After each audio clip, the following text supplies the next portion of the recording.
This Saturday is UFC 320, Magomed Ankalaev versus Alex Pereira 2 for the light heavyweight title. And Alex Pereira demanded Las Vegas. Alex Pereira demanded October. And Alex Pereira demanded an immediate rematch in lieu of retirement. This is a fight that means a lot for the division because both guys are in a must-win scenario. If Ankalaev loses, Pereira will take his ball and run home. If Pereira loses, he now has 2 straight losses to the current light heavyweight champion at damn near 40 years old. Bit of an exaggeration, but you get my point. I think if Pereira loses this fight, it will be the end of his career at light heavyweight. And I'm going to tell you guys right now, Magomed Ankalaev will dominate Alex Pereira at UFC 320. It's not going to be close. It's not going to be close. Magomed Ankalaev will end Alex Pereira's light heavyweight career at UFC 320. And I'm going to break it down why. Because I know there's a lot of cope for Alex Pereira. They're like, Shama. Pereira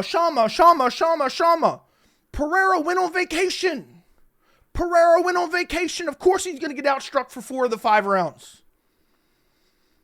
I know he went on vacation. He was out traveling the world, man. Of course, Ankalaev is going to walk him down with impunity and beat the dog shit out of him for 4 out of 5 rounds. He was on vacation. He was injured. He was sick. He had staph infection. His shoulder was out of socket. He had a blown out ACL. He had a blown out MCL. He had 2 broken toes. He had a prolapsed asshole. 2 of his fingers were broken. He had tendonitis in his elbow. I get it. He woke up on the wrong side of the bed. I get it. All the coke from UFC 313. When Ankalaev went out there and whooped him for 4 out of 5 rounds. Make no mistake about it. People want to rewrite the narrative and say, guys, Ankalaev versus Pereira, the first fight at 313 was actually close. No, it wasn't. It wasn't a brutal beatdown, but it was a domination from Ankalaev. Every single round, Ankalaev really went out there outside. Well, I'm wrong. Not every single round. 4 out of the 5 rounds, Ankalaev went out there and walked him down and beat him up. First round was the only round you would give to Pereira. And that wasn't a blowout for Pereira. It was a tit-for-tat round where Pereira landed a couple more leg kicks. And I really don't think you take that performance from UFC 313 and you fast forward. What is Pereira going to do differently? He's another 7 months older. He's closer to 40. Ankalaev's in his prime. Ankalaev's the more well-rounded fighter. How does Pereira win a rematch? I just really don't know. I mean, we're going to break it all down in this video. This is going to be my full breakdown and prediction for the main event. If you're interested in my full card predictions, I'll link it down in the description. But I just see all the benefits for Magomed Ankalaev. I really do. I really do. They're both roughly the same height. You got an inch height advantage for Pereira. Pereira has a reach advantage, but he really doesn't use it that well. Or he didn't use it that well against Ankalaev. And I think all the coping for Pereira, whether it be from his Chama fans or whether it be from him at the press conference, it makes me even more confident that Pereira is going to lose this fight. Go back and check my prediction heading into UFC 313. I was laughed out of the building when I said I am confident that Ankalaev wins. I think Ankalaev wins even if it's primarily striking. There was a lot of people like, no, Ankalaev's going to have to take him down.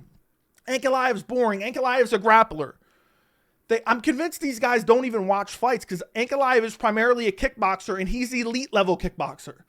And what I saw in that fight, while I'm watching it, I'm like, Ankalaev has a massive speed advantage and Pereira can't find any shots. He landed like 2 headshots the entire fight. I know there was the phantom head kick in the 5th round. First round was competitive. It was tit for tat. Both guys were trying to get a feel for it. I scored the first round for Pereira because of the leg kicks. After that, it was all Ankalaev. Ankalaev shut him down for the rest of the fight, dominated him for the rest of the fight, almost got him out of there in the 2nd round. Walked him down, tagged him, rocked him. Pereira was saved by the bell at the end of round 2. Round 3, 4, and 5, got outstruck. And when Ankalaev needed to, he mixed in the grappling, he mixed in the takedown attempts, and mixed in the clinch work to give Pereira something to think about. And now, after this performance, you hear Pereira go out. He goes on Ariel Helwani's show. He's like, I thought I won. I thought I won the fight. That's the best he could do. I was 30%. I'm going to be healthy for this fight. That's not very confidence inspiring if you're an Alex Pereira fan. I don't care what you believe. How can that be confidence inspiring when Pereira's like, yeah, I won the first fight. I was just sick. I was injured. I wasn't feeling myself. Cope, and more cope. Not, yeah, Ankalaev was the better man. I'm going to work. I've been improving over the last 7 months, and I'm going to whoop him like a dog in the rematch. I said this very clearly going into the first fight, and I'll say it again going into this fight. Ankalaev does not need to use the grappling to win this fight. In the first fight, a lot of people afterwards, Ariel Helwani included, were like, man, 0 for 12 on the takedowns, man. Pereira's takedown defense was damn good. Maybe one of those takedowns was an actual takedown attempt. The rest of them were just Ankalaev giving Pereira something to think about. They weren't real shots. They weren't real shots at all. They weren't real. He wasn't committed. He wasn't committing to those shots. He wasn't actually trying to drag him down. He was just imposing his will on him and giving him something else to think about other than the kickboxing, because Ankalaev's faster on the feet. He's the better counter striker. He's the better offensive striker. He can pressure better as well. And now Pereira has to also think about the grappling. And so now we're 7 months down the line. What is Pereira going to do differently? How does he win this fight? I have a theory on how he wins this fight, which we'll get to in a second, or how he's going to try to win this fight. And I think it's going to backfire catastrophically, and I think Ankalaev is going to wreck him, but we'll get to that in a second. And I really do believe, and I know a lot of people are going to call me a Pereira hater. There's going to be comments on this video. Joe, you're just a Pereira hater. I'm giving you what I believe, and what I believe is the reason I have come to the prediction that I have for Ankalaev versus Pereira too, okay? So that being said, let's take a look at Alex Pereira's resume, okay? Alex Pereira, 12-3, so he's kind of inexperienced in MMA overall, but he's been in the UFC for a while. He's a former middleweight champion. He's now a former light heavyweight champion trying to regain his belt. But you go through his resume, and I know so many people are going to call me a hater, but let's go through his resume, okay? Let's start with the Adesanya title run. So first off, he basically gets stylistic gifted matchups to make his way to the title, okay? Don't get me wrong, Sean Strickland win was decent, but gifted a stylistically friendly matchup to get to Adesanya. Adesanya outstrikes him and outgrapples him. And Pereira comes back in the 5th round and gets an early stoppage. Now, Pereira, I think you would have put him out anyway the 5th round when he rocked him, but it was an early stoppage. But nonetheless, he beats Adesanya. What happens in the rematch? By the way, in that first fight, he made Adesanya look like a Dagestani grappler. Adesanya had the Dagestani handcuff. So anyway, he gets the rematch, and I predicted perfectly. I said, Pereira's going to be more overconfident in this fight. He's going to get slumped out cold by Adesanya. Adesanya beat him up the first round. It wasn't a domination by any means. It was a close round. Second round, Pereira gets overconfident, tries to get aggressive, gets slumped out cold. Because while he's an elite kickboxer, he needs the pressure to be able to get off. When he's backing up, he's not doing well. But when he pressures, he leaves himself open to counter shots. And guess who's an amazing counter striker? Magomed Ankalaev. Anyway, Adesanya puts him out. Then he fights Jan Blachowicz, and he wins via split decision. Brutal robbery, in my opinion. Jan Blachowicz clearly won that fight. Jan Blachowicz isn't really a grappler and backpacked him the entire first round. Second and third round, they were both gassed. They were in Salt Lake City. They both gassed out. I thought Jan clearly won the third round and the first round. It was a robbery. Then he fights Yuri Prochazka, and he finishes Yuri Prochazka. Yuri Prochazka was coming back from a catastrophic injury, and they needed a main event for UFC 295, and essentially they forced Yuri Prochazka back sooner than he really wanted to come back. There was talks of him coming back, the following year, so 2024, early 2024. All of a sudden, he's coming back in November of 2023. And he goes out there, he finishes Yuri, but Yuri was off for like a year before then. It's just the facts. I understand people are going to be like, you're delegitimizing every win. I'm just spitting facts, and I'm trying to explain to you why I believe what I believe. Then he fights Jamal Hill. The UFC scrambling for a UFC 300 main event. They put pudgy, catastrophic injury, short notice Jamal Hill against Alex Pereira. Alex Pereira goes out there and finishes him. Fair enough. How well is that win aged? You guys tell me. And again, it was a Jamal Hill that was rushed back with a catastrophic injury. He was not ready to go. He's even said it himself. Not that you can believe a lot of what Jamal Hill says, but you get my point. And then he beats Yuri Prochazka on a couple weeks' notice. Now, they both took it on short notice, but at the same time, it's like a Yuri that he already beat, and they're both taking it on short notice. What can you really make out of that? Yuri's a wild, crazy striker. I feel like Yuri is really just a stylistic, really great matchup for Alex Pereira, even though I didn't really believe in Pereira to win these fights either. I know someone's going to point that out. But I'm just saying, like, there's really not a lot you can take into that. You know what I mean? Oh, it's 3 weeks notice. Okay, it's a decent win. He finished him with a nasty head kick, broke his ponytail. Then what does he do next? He fights Khalil Roundtree, number 8 ranked. Loses the first 2 rounds and then comes back and gets the finish in the 4th. All while this entire time, they're forgetting about Magomed Ankalaev, who Magomed Ankalaev, in my opinion, was the uncrowned UFC light heavyweight champion, because you go back and you look at this fight right here against Jan Blachowicz, most people agreed that he won this fight. Most people agreed that he won the fight. It's for the vacant title. And essentially, the UFC and Dana White was pissed that it ended up in a draw because of the vacant title. Glover Teixeira ducked Ankalaev in this fight. It was supposed to be Glover, so then it was Jan. Ended up being a draw. Even Jan thought Ankalaev won the fight. And then the belt is vacant, and Pereira ends up winning the belt against Yuri Prochazka at UFC 295 after beating Jan Blachowicz. Then he goes out there, ends up being a no contest against Johnny Walker, but then he KOs Johnny Walker. Then he beats up Alexander Rakic. Then he finally gets the fight against Alex Pereira that Alex Pereira demanded during Ramadan. Make no mistake about it, that was a calculated decision. They wanted a weakened Magomed Ankalaev during Ramadan. And what happens? What happens in that fight? Ankalaev beat him. He outstruck him. He was way faster than him. Pereira wasn't landing anything. And you really have a fight here where Pereira's weapons really can't be utilized as much, because Ankalaev is a southpaw, so that kind of defends some of the leg kicks of Alex Pereira, who's orthodox. He can't chop the leg like he typically would. And also, Ankalaev has had a weakness of leg kicks in the past, but he's really addressed that. And I know in the first fight, Joe Rogan was like, he's compromised. He's walking and, he's limping and this and that. That was not the case at all. There was biased commentary. Ankalaev was checking the leg kicks of Alex Pereira. And also, again, he wasn't able to have the same impact because of the southpaw striking of Ankalaev. And then on the feet, Alex Pereira is known for this nuclear power and the touch of death. Ankalaev was so fast. His reflexes were so good. And he wasn't getting touched. There was like 2 or 3 good punches from Pereira for the entirety of the fight. So how do you look at that? Fast forward 7 months and nothing but cope from Pereira and be like, Pereira just had an off night. I ain't buying that. I ain't buying that at all. And that's exactly why I am going Magomed Ankalaev second round KO. He almost did it the first time. I think Ankalaev is going to be more confident this time, but I think he's going to be very measured as well, because he realizes, listen, if I lose this fight, I'm screwed because I'm not getting a trilogy, even though I would deserve a trilogy here. So I think Ankalaev is going to be calculated early. He's going to get a feel for it. He's going to try to stay out of danger. But I really think the KO is going to come from, in the first fight, Ankalaev walked him down and hurt him bad at the end of the second round, but he was saved by the bell. But I think in this fight, Alex Pereira is going to try to make an adjustment.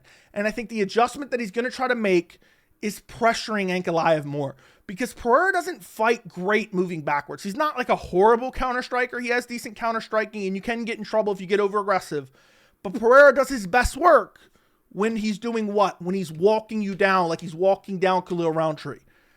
I just don't think Pereira has the skills, has the speed, has the reflexes to be able to walk down a guy like Magomed Ankalaev.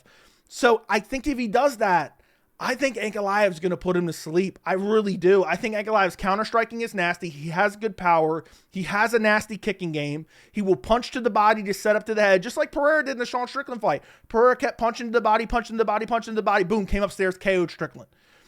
And I really think if Pereira thinks in his mind, if he's lying to himself and saying, I was sick the first fight, I had this injury, I had that injury, I got this rematch, I just got to be more aggressive. I can't let him walk me down the entire fight. I think he's going to get slumped with a counter shot. I really do believe that's what's going to happen. I think early they will both be measured, and then Pereira's going to try to turn it up a little bit. Pereira's going to get a feel for it. He's going to try to turn it up a bit. He might land a little bit more. Maybe because of the aggression, he lands a little bit more. Maybe Ankalaev is like, whoa, he's super aggressive. Let me make sure I duck and dodge these shots, and I'm super defensively responsible. But guess who's not defensively responsible? Pereira. He never has been. And Adesanya's striking, or not Adesanya's striking, Ankalaev's striking is underrated. I don't think anymore. But also you have Pereira talking about, I defended the takedowns. I defended the takedown like it's some participation trophy. Ankalaev never really shot in on a takedown. So even if you have a case, let's say Pereira comes out, he's super aggressive, and he's tagging Ankalaev on the feet. I really do believe if Ankalaev commits to takedowns, he will ragdoll Pereira. I'll say that right now. So where does Pereira win? He has to basically get a fluke KO. And I know people are going to say, Joey Cope, you're already saying fluke KO. I just see an Ankalaev that can out-kickbox Pereira on the feet. He's faster, has better reflexes, is more defensively responsible, can fight moving backwards or forward. He likes to counter-strike. He can also pressure Pereira. He pressured him the entire first fight. But also, if he gets in trouble, let's say Pereira actually starts chopping that leg with inside leg kicks, guess what? Ankalaev can use the clinch and use the takedown to beat up Pereira on the ground and exhaust his arms. Ankalaev's the more well-rounded fighter here. So I really do think you're going to see a scenario where Pereira tries to get a little bit more aggressive in the second round, maybe has a moment or two. He's like, you know what, I'm going to go after it now. I'm going to walk Ankalaev down. I'm a badass around here. I demanded Las Vegas. I demanded October. And then all of a sudden, you're going to see Ankalaev slump him out. I really do believe that's what's going to happen. I'm going Ankalaev second round KO. But even if Pereira doesn't get KO'd, you know, maybe it was the weight cut. Maybe that's why he got KO'd. I think Ankalaev has the power to put him away. And I think Pereira walking onto a shot, thinking, you know what, I defended those takedowns in the last fight. I don't have to worry about him in this fight. I think that's setting him up for failure on the feet.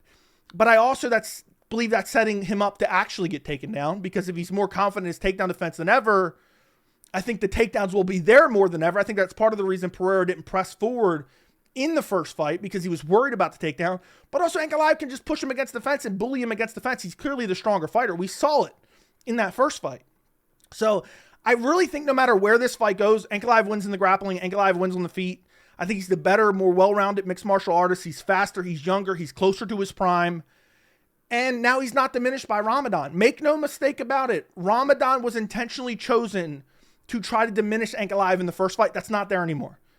Even if Pereira was 50% or whatever he claims to be in the first fight, and he's now 100%, I don't think it matters, because I think Ankalaev's still getting better. He's closer to his prime. He's younger. He's faster. He's stronger.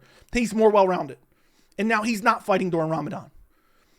And the fact that people pretended he's a grappler because he has a Dagestani name, or he's from Dagestan and he's Muslim, was a disservice to Pereira. And now Pereira's like, yeah, man, I defended the takedowns.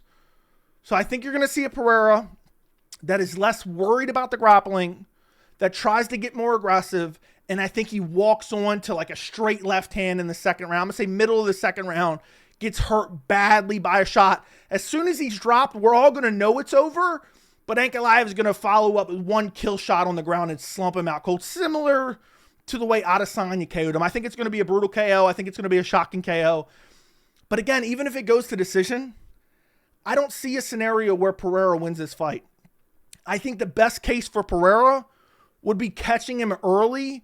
And even then, I don't think he finishes him. I mean, Ankalaev's lost one fight in his entire career. It's to Paul Craig.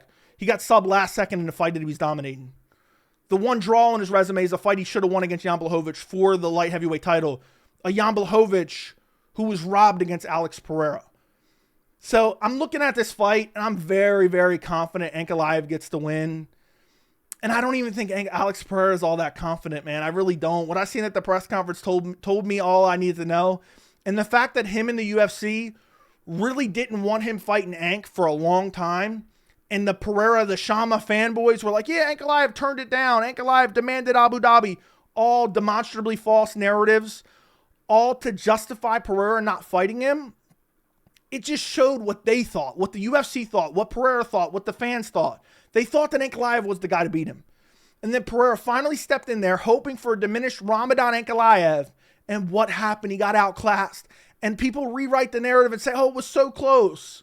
And Pereira was sick and he was traveling. It wasn't really that close. He got shut down for 4 rounds. And Magomed, imagine if I told you going into that fight, I did tell you basically. I told you Ankalaev would outstrike him. But imagine if I told you Ankalaev would walk him down for 4 rounds and beat him up. You'd be like, holy shit. Ankalaev is an elite level striker. Alex Pereira is getting older. He's slowing down. He got outclassed the last fight. And I think in this fight, he's going to get slumped out cold in the middle of the second round by Magomed Ankalaev.